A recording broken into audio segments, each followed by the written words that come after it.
this week's episode of MVP Real Estate Podcast. We have Alexandra Docheva from Arizona, who is a real estate investor and nurse, all self-made. She came over from Bulgaria and just like a forest fire, paved her own path into basically retirement, is what it sounds like. Yes. At this point, still working, and you will find out why. She is the epitome of discipline. We touch on health, we touch on real estate, all through this podcast. We do leave out a lot of the health stuff. If you are interested in her overall wellness, mindset, discipline, we're putting a link to her website and her book, both audiobook and paper copy. You will not be disappointed in reading her book or talking to her about lifestyle. I'm going to let her speak on it because she does it way better than I do. So let's bring her on. All right. Thank you, Alexandra, for being here, giving us the time. I appreciate you coming on the show. Thank you so much for having me. It's a pleasure. You are coming from the sunny Arizona, where you said it was 115 degrees today, or it could get to. Yeah, I was going to get to 124 degrees, but 3 days ago it was 115. Today is going to be 100, 105, so we're thrilled. We'll get the jackets out. A mild 105 over there. Good. Well, cool. Other than the heat, kind of give us a background of, I guess, where you came from and what led you into real estate and how did you get there? Because what we found out with this show, people get into real estate from all different angles, and it's always fascinating to see where it comes from. Yes, so I am originally from Bulgaria, came here in 2000 to get my master's and doctoral degrees in classical violin. I was a violinist for 29 years, but after 26 years of being a violinist, I figured I wasn't going to prosper here professionally in the United States, because when they cut the orchestras in 2006, 2008 with the financial crisis, competition grew exponentially. So I put myself to nursing school. At that point, it was a drastic change. Wanted a full-time job, wanted security, wanted, to be useful to society and humanity better than when I was a classical musician. So it was a very dramatic experience. I was 32, early midlife crisis and all that. And then I entered the workforce as a nurse in 2011 upon graduation. And in a couple of years, I realized that job security, even as a nurse, a profession that is so sought after and respected all over the world, was pretty much a myth because of the high turnover, exhaustion, the way corporations that devour hospital after hospital treat the nurses and the doctors to an extent. So I came to realize I needed a plan B. And that's when I got very interested in finances. I had no clue about finances, just as I had no clue about science when I committed to learning nursing. And I took a couple of mentorship online classes with the Rich Dad Company, Robert and Kim Kiyosaki. And in 2014, my boyfriend and I moved from Syracuse, New York, to Arizona because it's a landlord-friendly state and the climate is much more beneficial. The prices are better, the taxation, everything, you name it. And in 2014, I bought my first property, which was a fourplex building with 4 apartments. It was my very first real estate property because I had been a tenant before that for 14 solid years. And we lived in one of the apartments. And then I purchased some single family houses and more property. He purchased our house. And I've been in the business for 10 years now. It's been really, really great, in financially independent and with many more choices as far as money is concerned. That's awesome. What a cool road that led you to real estate. And you did name drop the Robert Kiyosaki. I recommend him to anybody that wants to just dip their toe into understanding finances a little bit different way. Because I know Rich Dad, Poor Dad was the second book I read as I got into real estate. The first one was The Subtle Art. That was my first book. And then it was Robert Kiyosaki. And I even went as far as to buy his version of Monopoly. The cash flow game, of course. Yeah, they send it to you complimentary if you sign up for the classes online. Yes. Yeah, I played that quite a bit. Did you do Robert's classes? So first I read 7 of his books. And then I really decided to. I first took the Rich Dad Become Rich group coaching, Choose to Be Rich group coaching. And he had a coach who was a lawyer who owned 6 businesses. And at that point, they sent the cash flow game complimentary. And I remember my boyfriend and I played for hours and hours and hours. at the end of that coaching, they offered a decreased price, like a discount for three of the main courses, which were the real estate, rich dad, the business, pyramid, and the stock. And I really wanted to enroll in all three of them, but at the time, because I was a beginning nurse, it was really cost prohibitive. But I got engrossed in real estate because of the way Robert and Kim explained it so well, and with the books. And I started that class in 2014. We already were planning on moving to Arizona, so I wanted to be ready to become a real estate investor after this class and fresh in my brain. So I took it. It was a 3-month with a personal coach every week over the phone, and it was just amazing. Amazing. Yeah. I can never spend money better than for this Yeah. mentorship. Yeah. It's life-changing. So it's super cool that you took the step, and obviously it bared its fruit, and you're seeing that now. Yeah. And I know the audience didn't catch what we were talking about before the show, but we were talking about food and changing your mindset on food, kind of. And I look at you, you had so many obstacles to overcome. You're coming in from a different country. So I have questions on that alone. The first one, like, was there a big cultural um, learning curve for you as you come over from another country and then you tried to learn the Robert Kiyosaki way of finances? Was there any culture clash or differences that you had to learn just outside of his book? All of the above, of course. For one thing, I came to the States as a student on a student visa, so I wasn't legally allowed to work anything outside of my scope of practice as a violinist. So there was assistantship, scholarships. I was a graduate student, and then with once I got out of music and I had to pay for my own education, I learned the real responsibility of committing to learning, because now it's coming out of your pocket and you're owing money. I didn't know anything about finances, investing. And I remember clearly when I read the first book by Robert that I chose was Increase Your Financial IQ. And I couldn't understand 75% of what he was talking about, although he's capable of writing very clearly for idiots like me that I was at the time. And that's why I knew I was a real true financial invalid. I also got familiar with Mike Maloney's book about gold and silver and how the precious metals increase in price while the stock market dumps in price. And he had these wonderful graphs of how they mirrored themselves. I got fascinated, but I knew that the Robert talks about entitlement, sense of entitlement, wanting free stuff from the government, how people expect help when they really could help themselves. And that was really, really hard for me to swallow, because for one thing, I came from Bulgarian title, because Bulgaria was a very poor country. I come to the richest country. For some reason, I had the idea that the rich people owe to the poor money and help.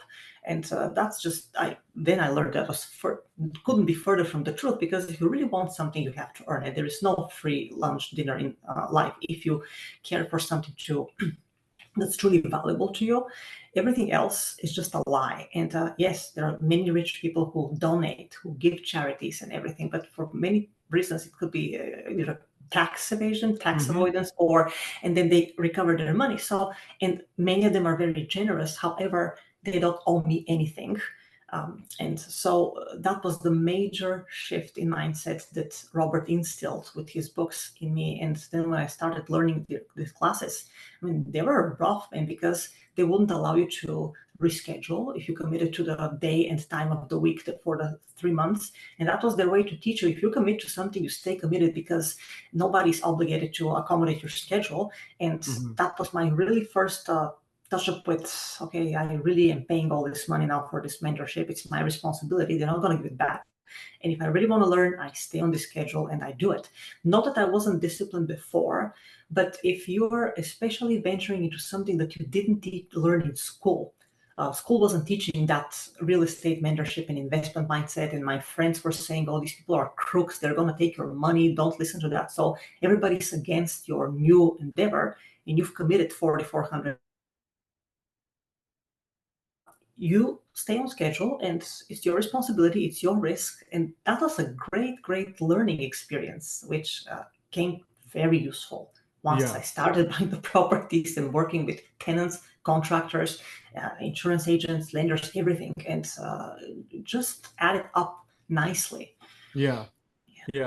And obviously, like you touched on the Bulgaria being a poorer country.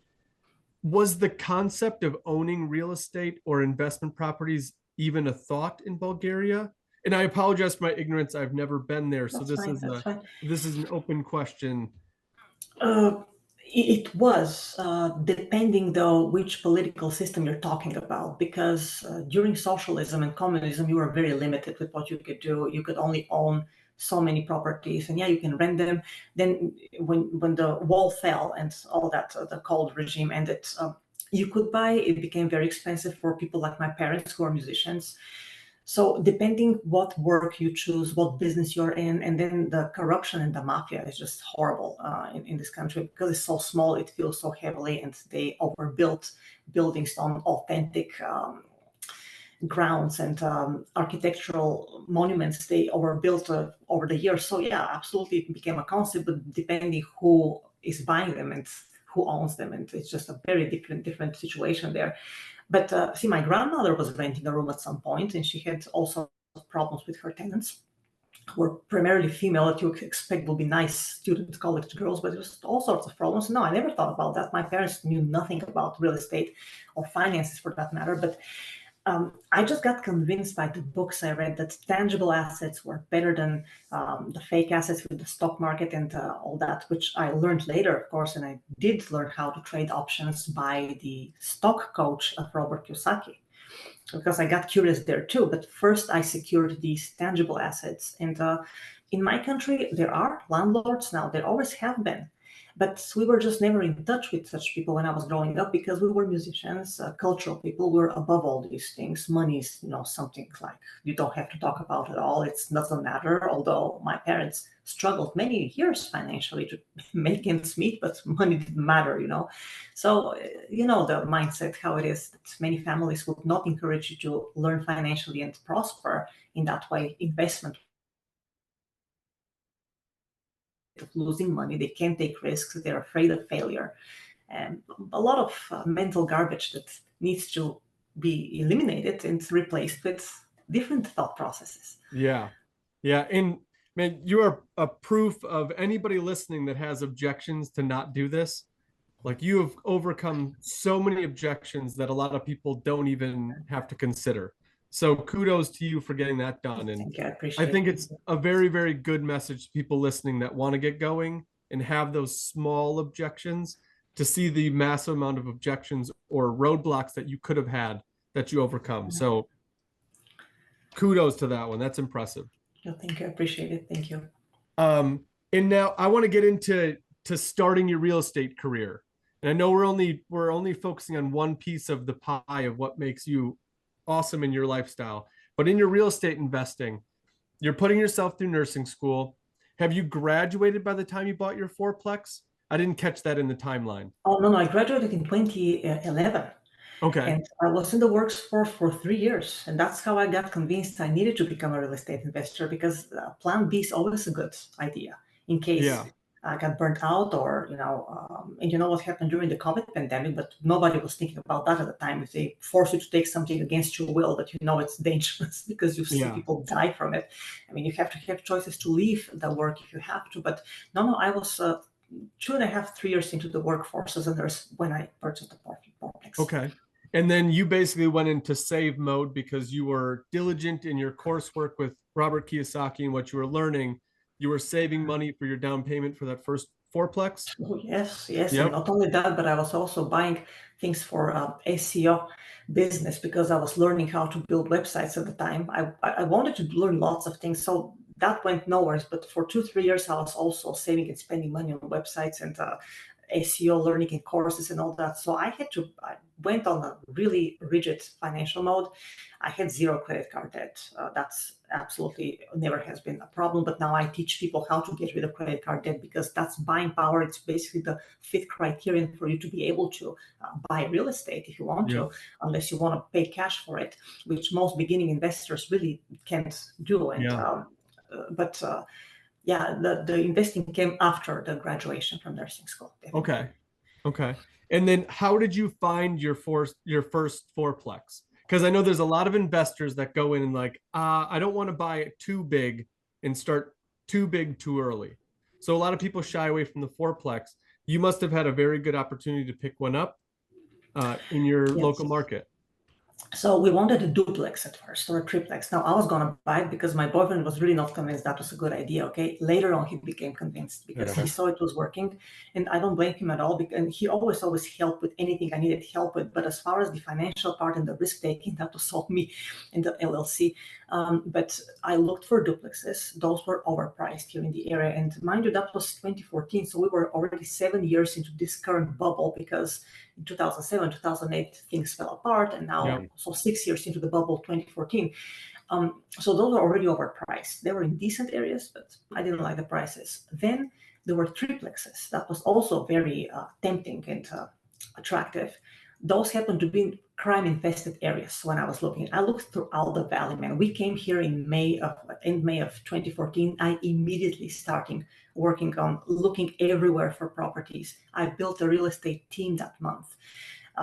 And I was so busy interviewing lenders, lawyers, insurance agents, real estate managers, everybody, the team that Robert Kiyosaki suggested. So I interviewed 5, 6 of these people, lenders, 15, because nobody wanted to lend me the money, right? So that was the most wonderful part. But it just didn't work out with duplexes and triplexes at the time. So when I finally found a real estate agent that I liked, he was an investor himself, owned 9 properties, managed 7 of them, 2 were managed by a different company, and he put me on the multifamily list.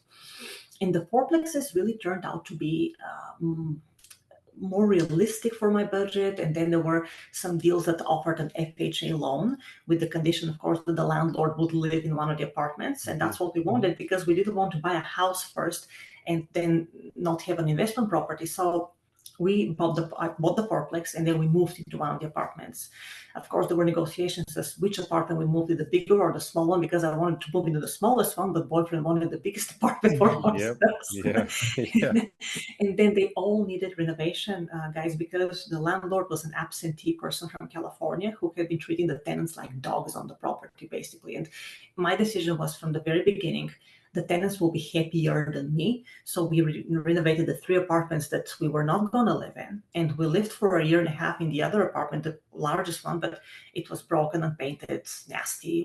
I didn't touch that because I had to renovate 3 apartments on a salary of a beginning nurse in Arizona.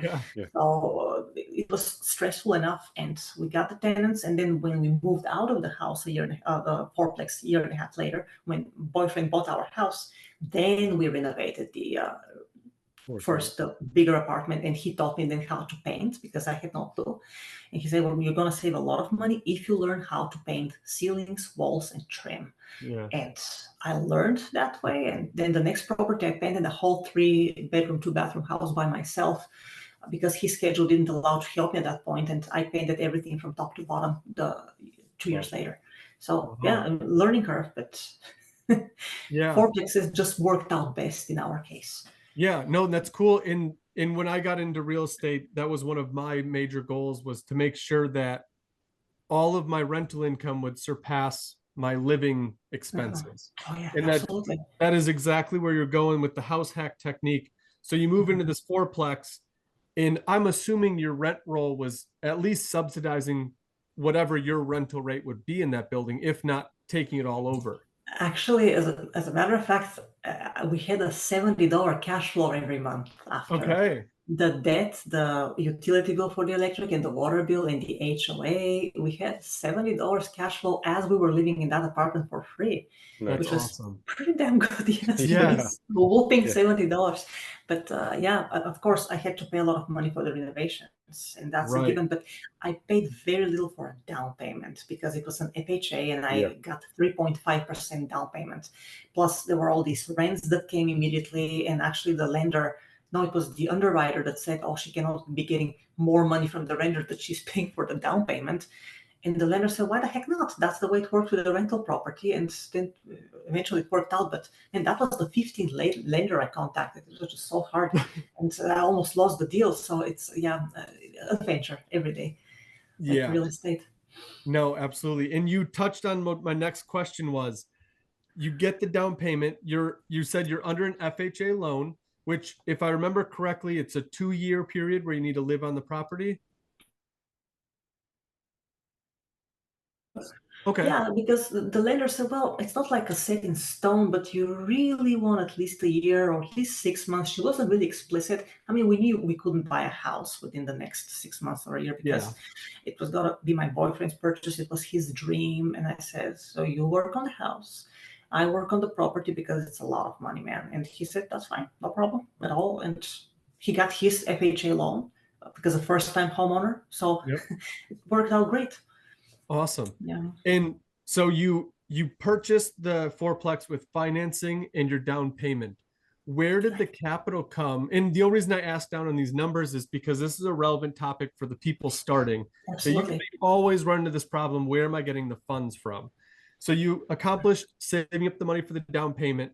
On your 15th lender, you got your lending package that you can use. And now it comes to rehab. Where did you find the capital for the rehab? Or was that wrapped into your loan? It was not wrapped into the loan at all. I got credit cards with Lowe's and Home Depot, and because I had a decent salary, I chose Lowe's business credit card. Give you two options: either uh, 10% discount on your purchase of appliances, whatever needed to be purchased, or 6 months interest free. So I will always embrace the cash. So I said 10 months off. I'll pay Yeah. it off the next month because I had some more savings left, and then two salaries went absolutely to pay for the renovation of the first apartment. Then came the second apartment, and I constantly was saving and minimally. See, my monthly expenses are less than $1,000 even to the present day. So I've always kept it that way. So it was not a problem to afford to save and pay immediately any debt and be at zero, because that also boosted my credit score quite a bit. So I Mhm. wanted that because I knew I was going to be buying more properties. I Yep. was extremely disciplined. Okay, I don't buy luxury crap. And we eat very healthy. I mean, we don't eat out restaurants because that's awful food anyway. So why pay more for food that is unhealthy to begin with? So there are many ways to save money along the way, little bits at a time. And I constantly repeat to myself, every dollar is made out of 100 pennies. And when we try to save a little bit, and sometimes he says, oh my gosh, we got to live a little. Can we just do this? I said, I tell him every dollar. He was like, whatever. It's just but he played along though, and that was very nice because he saw the benefits, and it doesn't immediately show, but with consistency, you are able to accumulate more capital and more capital. And see, with tenants though, you don't want to spend exponentially because they don't treat this property like it's their own. Mhm. Okay, so you need to provide the really decent, comfortable, nice looking environment, but you can be spending 500 on a faucet when you can spend 50 and it still looks professional, practical, Yep. usable, and clean. Okay, Yep. because some tenants are amazing, but most aren't. Yep. And you have to be realistic about it. You want to, and I also want to keep my prices low. See, one of my criteria when I purchase properties, I look at the rental market. I want a certain amount of money at the end of the month after debt and everything. And I plan on satisfying myself with this amount of money for a very long time, because that amount of money has to fit the middle of the rental market. I never start on the top of the rental market because I want to stay competitive. So I start in the middle of the rental market once I buy the property, and then I always gravitate to the lower end of the rental market. Wow. And I never lose my tenants unless they are bad and I have to evict. But the tenants who I've had for now, they've been there 6, 7 years, 5 years, Good. because my prices are such that I never took advantage of this horrible greed wave after the COVID pandemic. That landlords were increasing their rents by 100, 200, 300, $500 per lease renewal. I had never heard about such a thing. And my tenants were dreading. I told them, this year you're not due for an increase. And they're like, are you crazy? My colleague got a $400 increase. I said, do you want that? No, I'm not going to do that to you.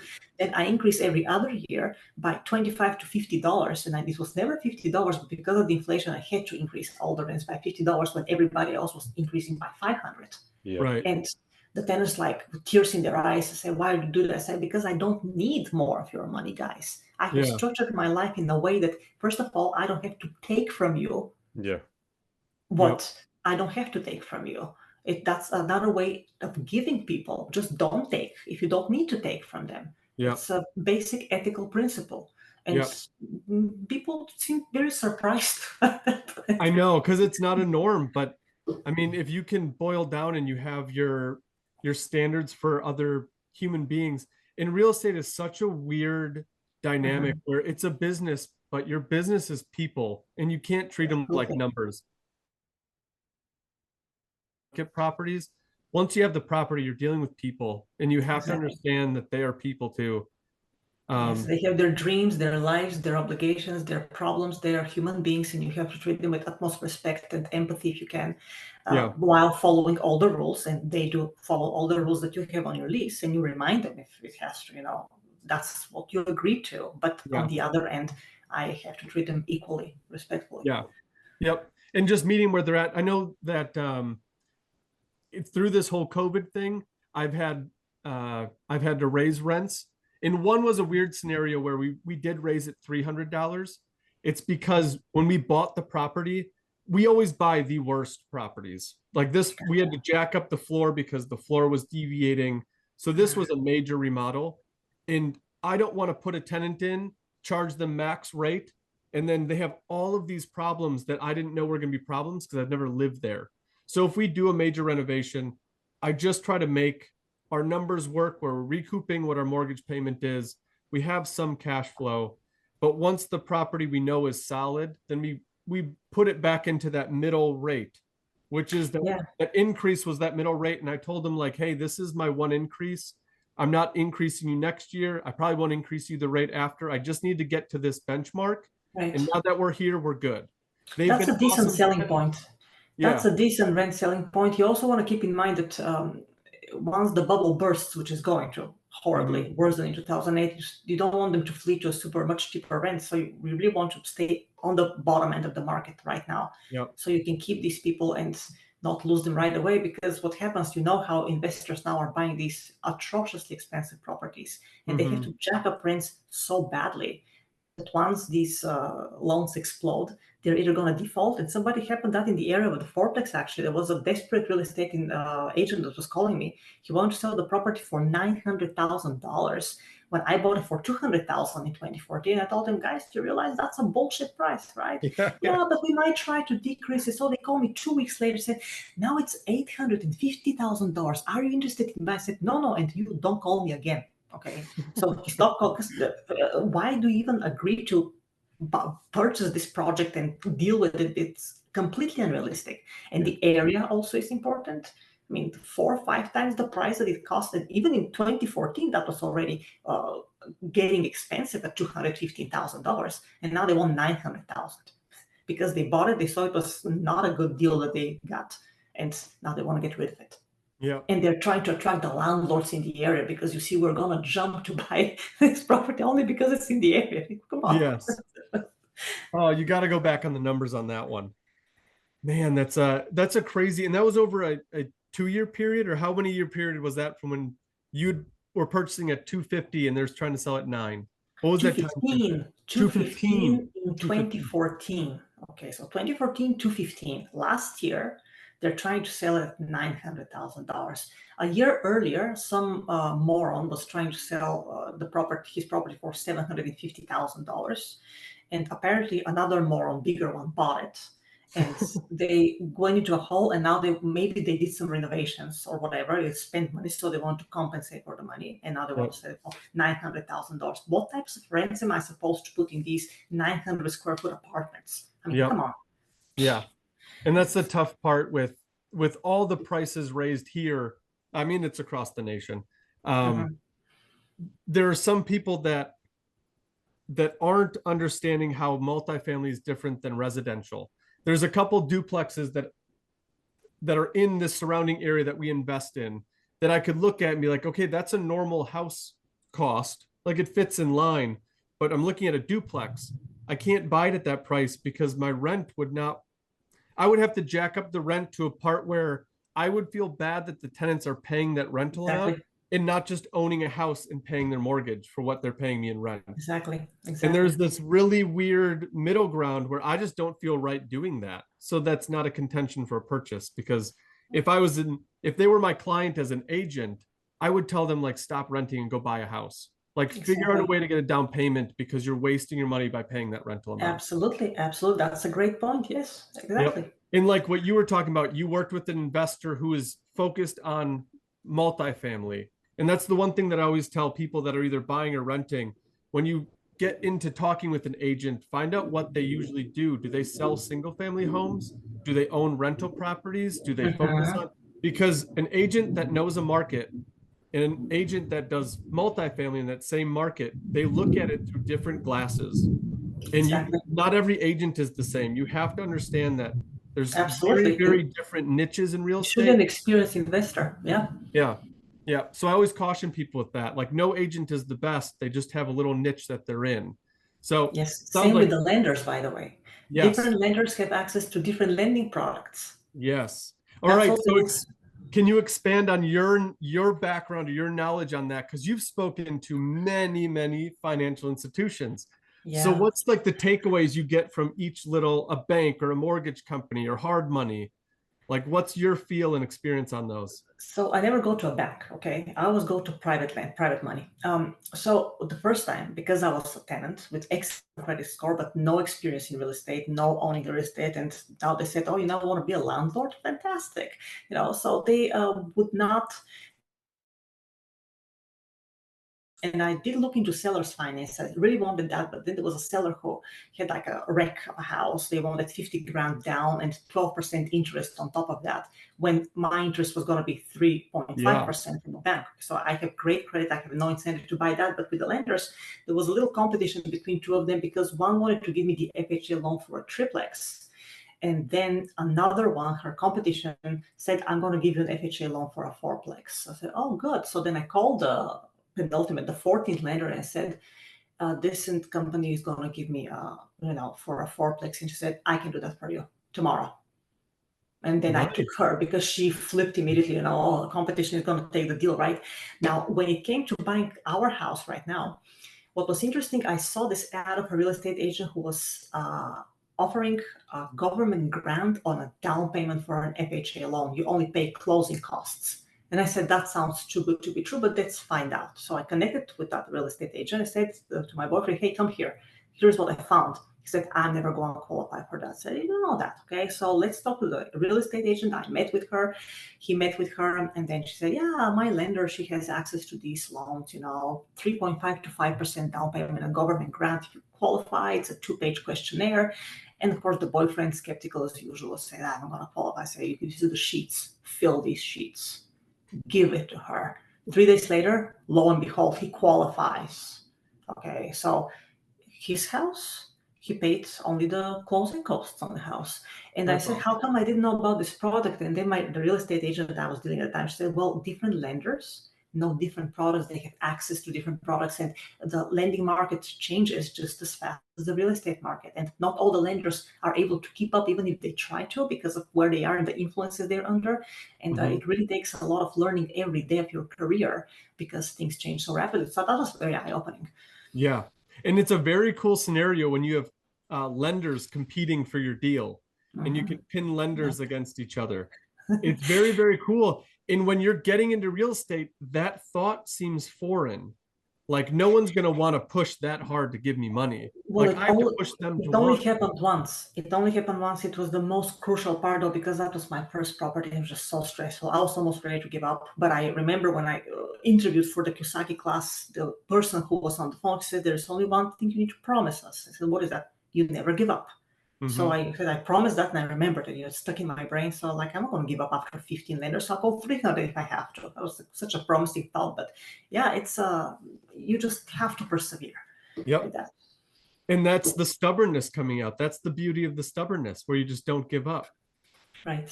So if anybody tries to bash the stubbornness, that is your claim to fame, like so stubborn that I will not give up and it's working. I wouldn't say Yeah. it's stubborn. I think it's discipline, especially like you say, coming from the inch playing, you said the violin, right?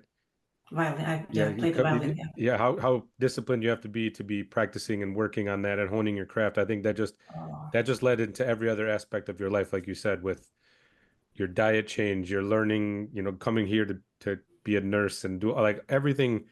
I think goes back to being as disciplined as you are which led to those Yeah, the opportunities. violin took a big part. Yes, I was practicing 9 hours a day before I became a nurse. So you learn the discipline early on.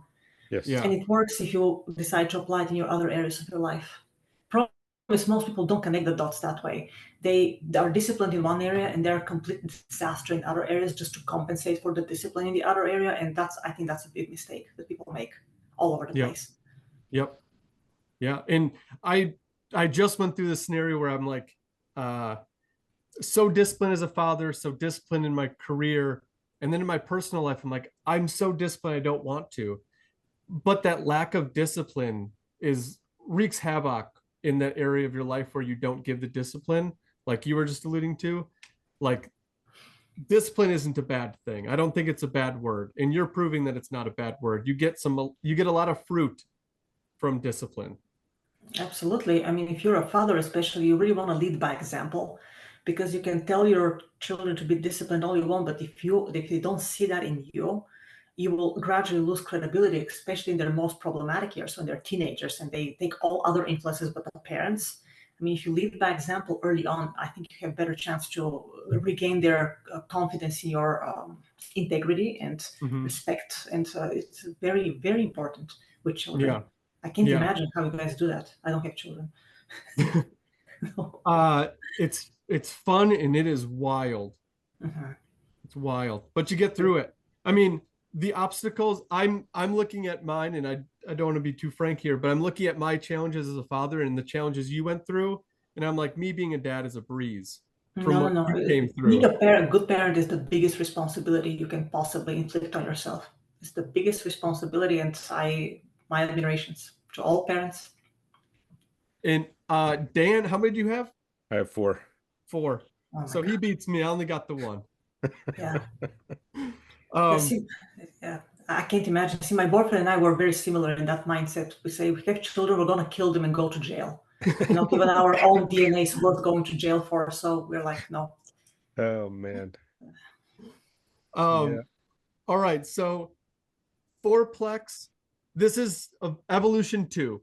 You went through your knowledge, you bought your first property, which I feel like every investor has a sweet spot for that first purchase.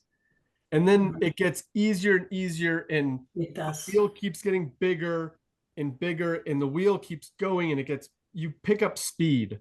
So how fast after that first fourplex did it take you to jump into project 2? And then I guess basically where are you sitting at this point?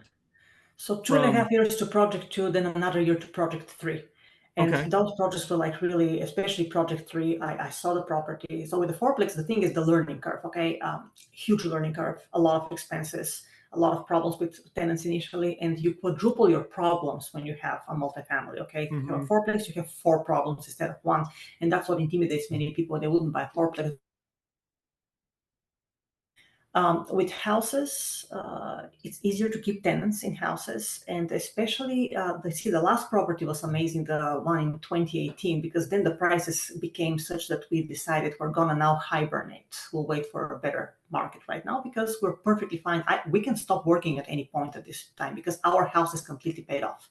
Nice. And in the 4 years from now, I'll have all of my properties paid off to 0. Okay, so that's another part of the discipline because I like owning assets 100%. But that's me, okay? But with the third property, it was great because the price was wonderful.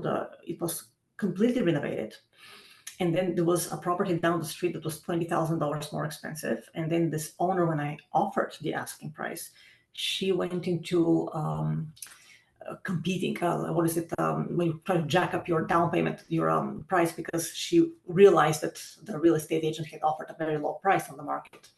And we went to other properties. I gave up on that because I offered $1,000 more, but then I said, that's it. We're not going to be competing with other people. That's price war. No, we don't do that.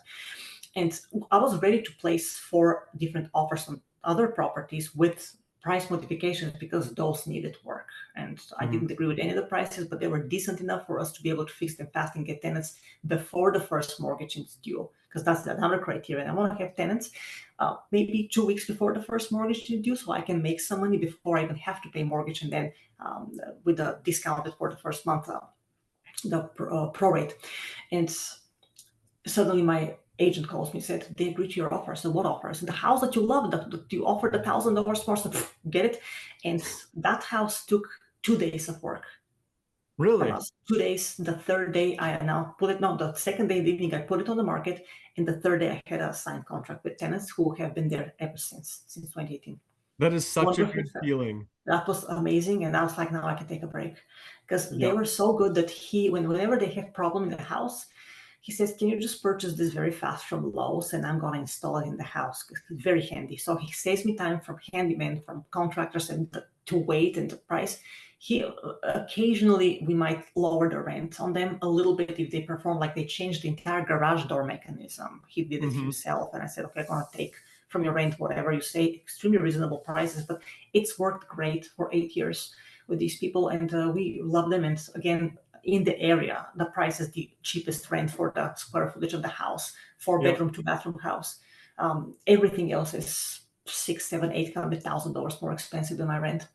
Yeah. So, yeah, and we like kept migrating west because the prices kept getting higher and higher centrally.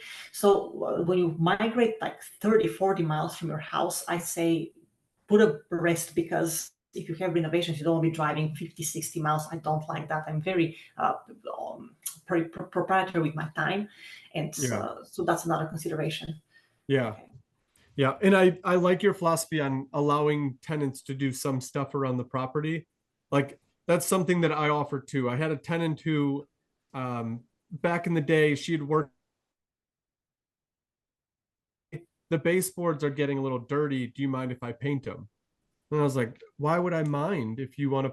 You work for a painting company. I know you can paint. I'll drop off the paint and a gift card to you, because in my mind, when you move out, I would have to do that and I would have to pay money for people to do that. If you want to make the house a little bit cleaner and upgrade the property and you want to do it, here's the paint, here's paintbrushes, and there's $50 to go get dinner with you and your fiance or husband for doing that work, because I appreciate it. You're helping me out and you're making your space.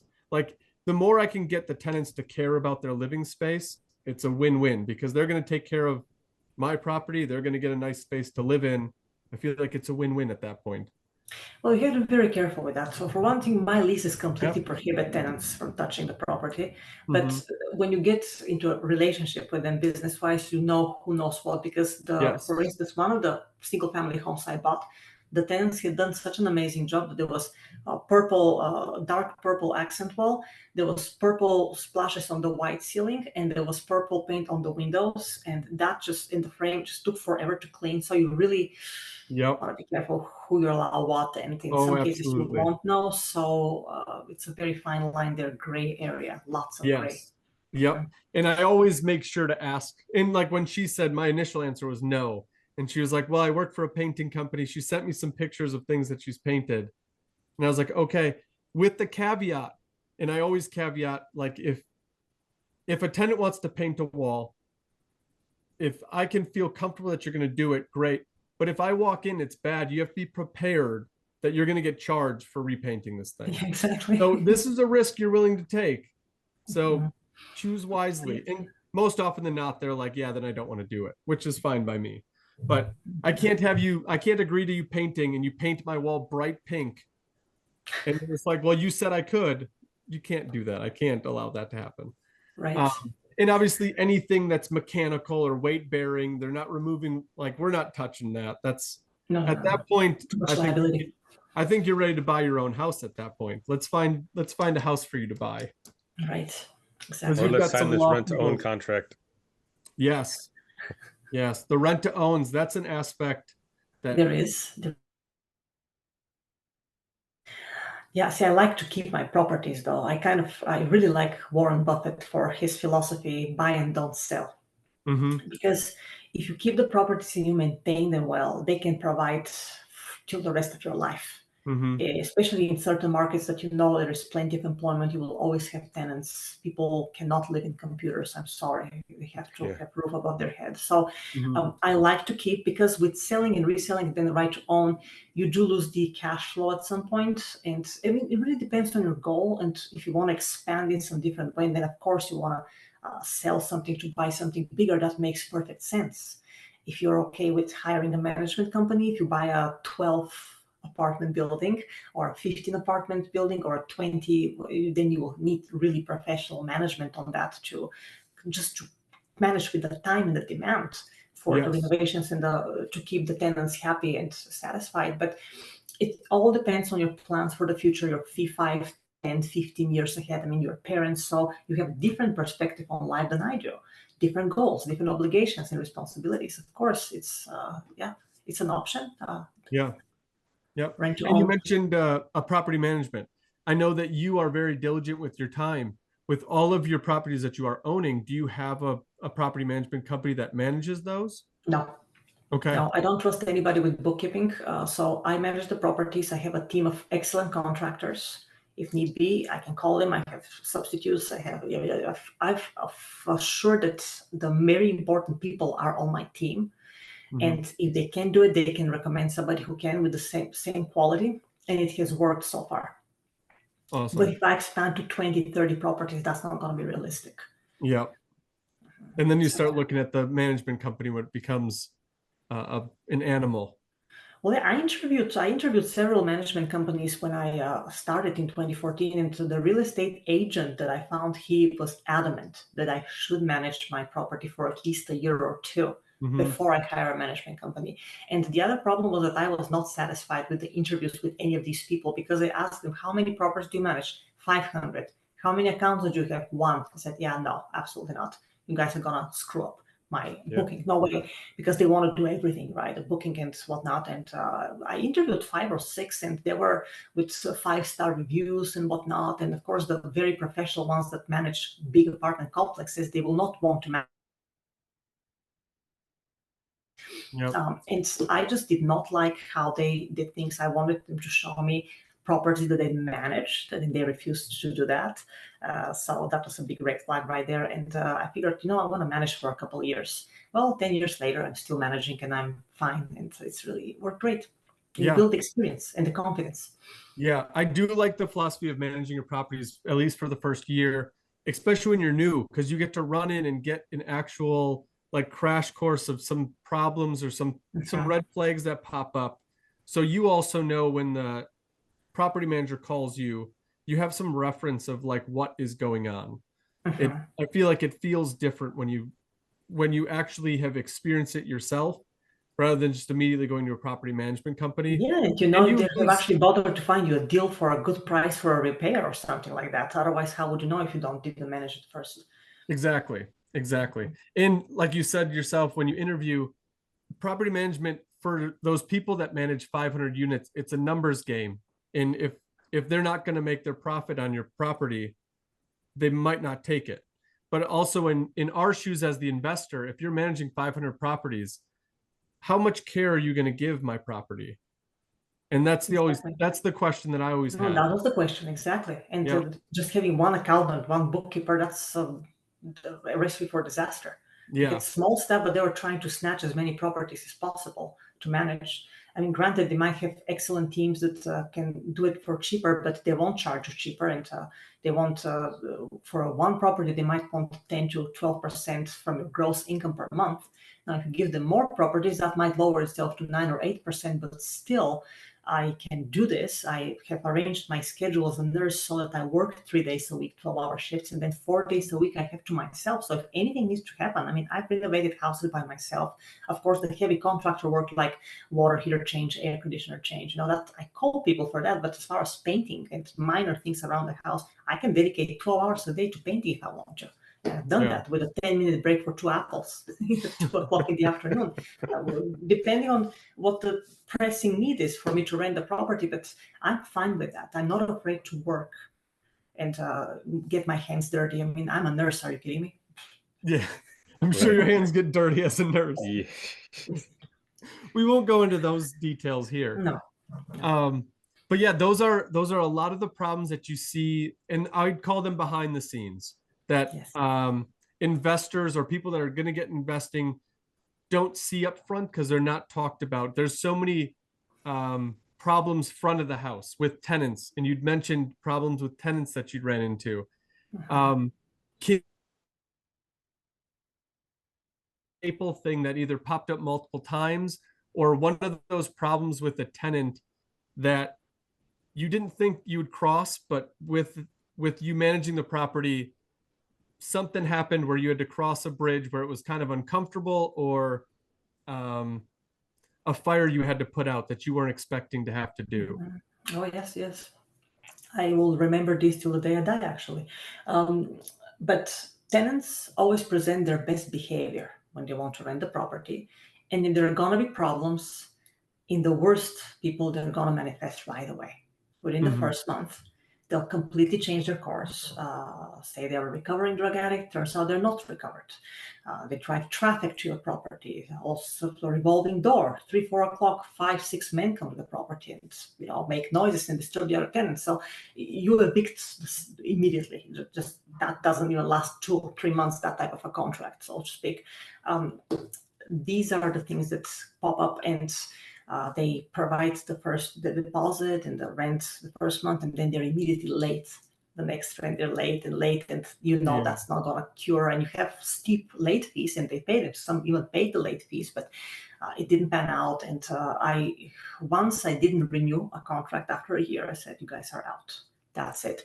And 3 times I have evicted because they were out of control. And again, it showed right away. And there are all sorts of stories. They almost died in a car crash. Oh, their bank got robbed. This and this. They're very manipulative, and they think you'll believe them. And it's like, did you just really tell this to me? And then the next month, the rent is again late. I said, you have another life-threatening experience. Are you alive? Because I'm very upfront, and like I said, mutual respect. But if you start BSing me, I'm not going to take that lightly, because I'm not nice. I'm a Balkan woman from Bulgaria. Okay, so if you lie to me, I'll let you know that I know that, and feel free not to do it again. So these are unpleasant experiences, and another reason why people don't want to go into real estate investing, because of that risk. Not everybody is going to treat you with the same integrity that you treat them. But it's the same with people that you work with, patients and all that. Now, they're not stuck on your property, but that's why you try to invest in states that are landlord friendly or relatively landlord friendly, because you need to get the help you need when you need somebody out of the property, because they're destroying it or they're disturbing the other tenants. And if you don't address the problem, then your good tenants will leave. And you owe to them to remove this person if it's so problematic, right? And it's not pleasant. I admit it's not pleasant, but it's part of the reality of being an investor. Yep. And I know that there were stories all over the place during the 19 to 21 COVID crash, where there was one investor who he was living in his van in the driveway because he couldn't live in his house because the tenant, who hadn't paid rent in like a year and a half, they even went to court, and the court sided with him that he has to stay in the property. So he legally wasn't allowed in his house. He couldn't collect rent. He was like screwed. And he was in a state where it was not very landlord friendly. Obviously. He just, and everybody to the sniff test would, the way that municipality runs or that state ran, that was the decision. Please explain to me what made sense during the COVID pandemic. Nothing. Exactly. Nothing did. Thank you. And so those problems with rental incomes and in the tragic stories that happened in the lying, do you do screenings before? I always do screenings, yes. Crazy that credit screenings, background checks, always. But I never had problems during the COVID pandemic with my tenants. None of them decided to cheat and say, oh, I can't work. And they weren't even allowed to present proof to you, even here in Arizona, but none of them did it because they knew I was a very reasonable landlord, that they really had nowhere else to go. And they also knew that you can evict them at any point after the pandemic because they've missed so much rent that you're not obligated to, But no, I didn't have any issues with tenants because of COVID, and they didn't lose their jobs, which was even better. They're all in the so-called essential jobs, whatever that means, right? Like anybody can decide whether your work is essential or not, but they were determined to be essential workers. So every one of them kept their job online or in person. And so I didn't lose them, but I know big investors were very greatly hurt, because the more units you own, the more risk you have that some people are Right. going to default when you lose their jobs in a pandemic like that. But who would think that something absurd like this would happen for 2 years? Right. Nobody. Right. And that's wild. And it's crazy that you can do everything you can to prevent these problems from popping up, and they still will. Yep. You do those screenings to try and make sure that your tenant is responsible enough to take on and manage or maintain your property correctly. And like you said, it shows pretty early. And the hard thing is, as the early investor, is to see it and to take action on it early, because there's always like that fear of like, I don't want to be disrespectful, or I got to give them a break.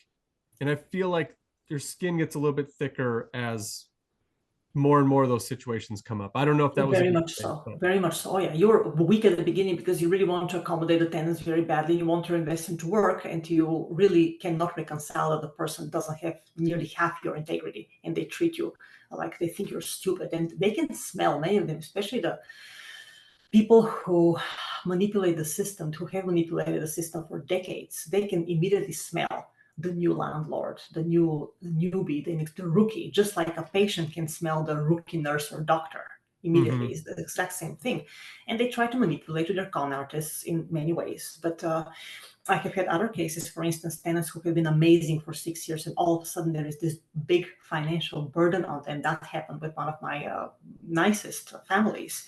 And to these people, I made an amendment on the lease, and I lowered the rents by $120 because that family was in dire need. And I said, for a year we can do that, but then we have to go back to your current rent, guys. And they were just so appreciative, but I didn't want to lose them because they were doing good with the property, they were maintaining it properly. And anybody else, if you have to turn over an apartment, you have to spend multiple thousands of dollars to renovate it and paint and all that. So it's you gauge your options, but only once have I had to do that exception. And it paid off well because they're still there, and now we're back, of course, to the normal rent that they didn't with the due increases and everything. But you have to know the people, and like I said, the biggest problems show up early. Yeah. Just that simple. Yeah, sometimes. Absolutely. And we've made concessions like that where they were in a hardship or something, and let's say they had 8 months left on their rent and they were in hardship for a couple months. We've decreased for a couple months, and then basically just whatever amount they weren't paying, you just divide it up with your remaining amounts. So your rent dips for a few months and then it goes higher than expected. But at the end of the term, it's all the same amount. It just gives them a little bit of a breathing room, because you can't go to the grocery store and be like, hey, I'll come back and pay you the $100 for X amount of months. Exactly. The roof above your head is the most important thing. Right. And that is also a testament to the tenants, that a landlord would offer that service to them, because if you are a good tenant and you're paying on time, you're taking care of the property, I'm more lenient to work with you. But if you're a tenant that's constantly late, that always has damages, and you're breaking stuff, and then you ask for help, less and less likely am I going to be able to extend myself. As much as I'd like to, I can't. Yeah. So, exactly. I agree completely. Yeah. And I know we're coming up an hour. I always ask like what bit of advice you'd give that investor that is starting out, but I feel like your advice would be discipline. I feel like that's the theme, is discipline. Do you have any tactical, because I know discipline would be your overall answer. I don't want to answer for you, but I feel like that might be it. Do you have any tactful things for a new investor? Like, hey, watch out for this, or make sure you do these things to set you up properly? Yeah, always have a plan. Do very careful inspection, and call contractors in besides the inspector when you have a new property, especially if it's a multifamily. Have the plan. Don't lose money for things that you shouldn't. Call at least 6 or 7 contractors before you decide on the price of a repair. It can never, don't rush yourself and make premature decisions, because at the beginning you will lose money. You have to learn to budget properly, but to budget properly, you need to lose some money first. If you don't have any experience with the case like I was, but you will need to learn to cut your other expenses. I mean, you can't be craving for luxury items and status display if you want to be an investor, because the first 5 years are a learning curve. So Mhm. you either learn your business as an investor or you live a high-end lifestyle. Both don't happen so well. I mean, you can, but then you'll be really stretched and over-leveraged. So learn finances, learn every day, read books every day, at least 5-10 pages if you're that busy, whatever you're doing. But discipline is with sticking with your plan, and you only change the plan if part of it doesn't work. You're going to make it work, but you will not give up on your plan just because things happen not as you expected, and they will. And your situation will be different from anybody else you learn from or you read from. But that's the beauty of the business. Your situation is different. You need to handle your own damn problems. And you handle 1, 2, 3, 400 problems. At 200, will be much more confident if you didn't give up at Mhm. first.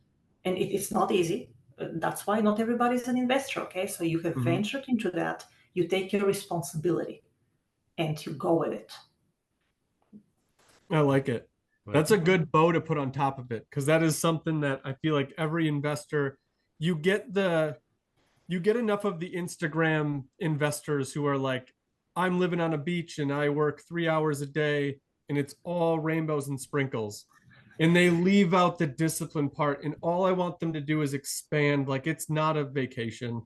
You're gonna hit road bumps, you're gonna hit walls, and you're gonna have to adapt in some things. It is work. It's not a vacation. But if you can make that, Absolutely. sorry, you can go. No, you go ahead. Oh, if you can get over the work that you're going to have to do, that benefit even inside of just feeling like you accomplished something very difficult is enough. But you're going to see the financial benefit of all that hard work too. But you can't cut out the hard work. It's not just a vacation. So 10 to 15 years into the experience, it becomes more and more of a vacation because you get bugged and less anxiety with all the problems that you face, and you know you're solving them. Mm-hmm. And they're not an anxiety provoking event anymore. And you Mm-hmm. have plenty of capital and resources if you were disciplined the first 10 years. Yep. Then it becomes really wonderful and rewarding. It's just like any other career, you need at least 10 years of experience to be in control. First Mm-hmm. of all, of yourself, then of everything else. Yes. So the sooner you become self-controlled of your impulses, the faster you will get to that 10-year feeling of I'm now really in control of the situation, and whatever it takes time. And it's just really, you have to persevere through that. And it can Yes. become a vacation. But the people who advertise on Instagram, they've been investors for 2-3 months, they basically want to get for a coaching business to supplement their repairs that they didn't budget properly for. And they're picturing that wonderful, I think they're full of crap, at least 80% of them. Yeah. Yeah. Yep. There's some of them that Yeah. I just wish that that they covered the hard part, the not so fun, glamorous Hollywood side of it. Because I Well, you feel have to pay them for coaching for that if they know what they're doing, but yeah, most of them won't cover that part. I And know. it's important to know these things. I mean, come on. Yes, I like it. Hard work, discipline. I feel like that's the overall theme here. Yep. Yeah, we're being very trivial. Well, Yeah.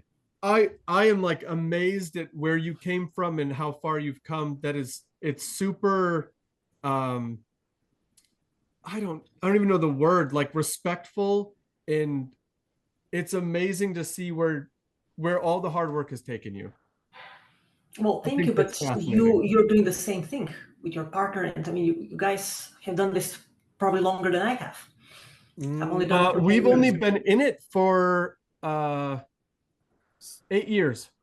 Nice. We've only been in Yeah, it for eight great, great. years. So yeah, you know what you're doing. That's Couple more years will be commendable. experienced, right? And Yeah, especially with children, it's even more remarkable because you want to teach your children finances and tangible assets. And many people, unlike you, use their children as an excuse not to venture into new risky things. And you are not doing that. So that's fantastic. yeah, Fantastic. yeah. I use him as awesome labor. I had him frame a wall when he was like 6 years old. It was great. He Oh, got his own wonderful. hammer and his tool belt. No, no, he'll learn. Um, He'll learn things. That's fantastic. Handy right, stuff.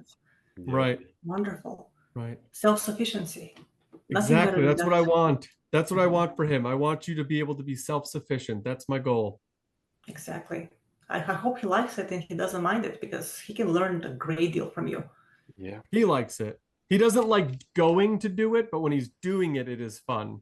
But getting him up to do it, that is the difficult part. And then what about the final result when the job is done and the reward of Put your a hands job on your well done? hips and like, yes, we completed this. Yeah. Yep. Do your children help too?